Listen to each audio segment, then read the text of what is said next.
Welcome back. So far, you should have read books 1, 3, and 6 of the Iliad. And today we're going to go very briefly over what happened in those books and catch you up on what's happening outside of our readings.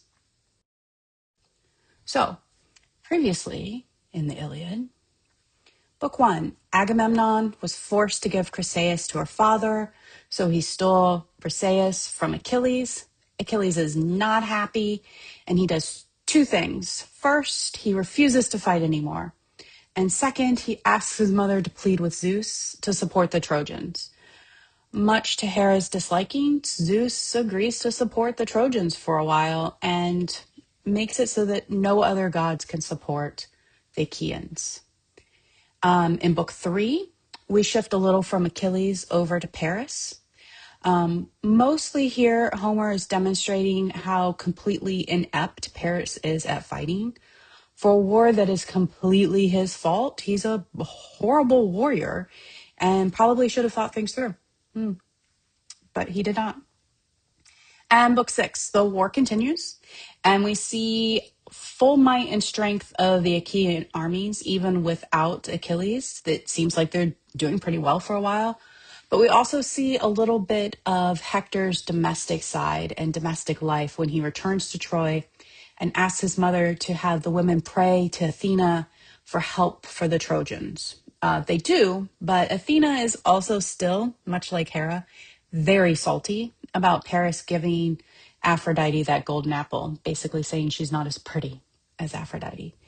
So the gods, or at least the goddesses, say, no, we will not help. So what else is going on? Well, the war is going to continue to rage on, with the Achaeans unable to get any strong footing without Achilles and the apparent lack of the gods. Remember, Zeus agreed not to help them. But not all gods are pleased with this decision, and they start plotting against Zeus to support the Trojans. At one point, they even give him a sleeping potion so that they can go in and help the Achaeans before he wakes up. Not the best decision. In fact, it has backfired in the past, but they do it anyway. The Trojans continue to push back against the Achaeans until it's apparent that without Achilles and divine intervention, the Trojans are going to win this war.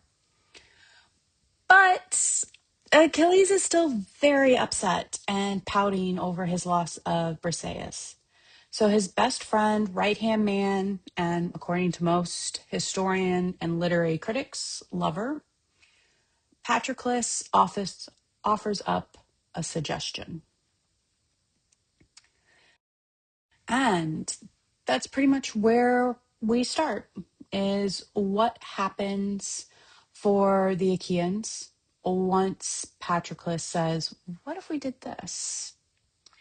You'll need to complete annotations in Hypothesis for book 16.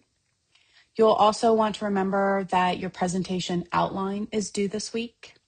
If you have any additional questions that were not answered in the Hypothesis assignment sheet question section, please email me via Outlook for a more readily available response, not in Canvas, and sooner rather than later, so I can help you with those questions.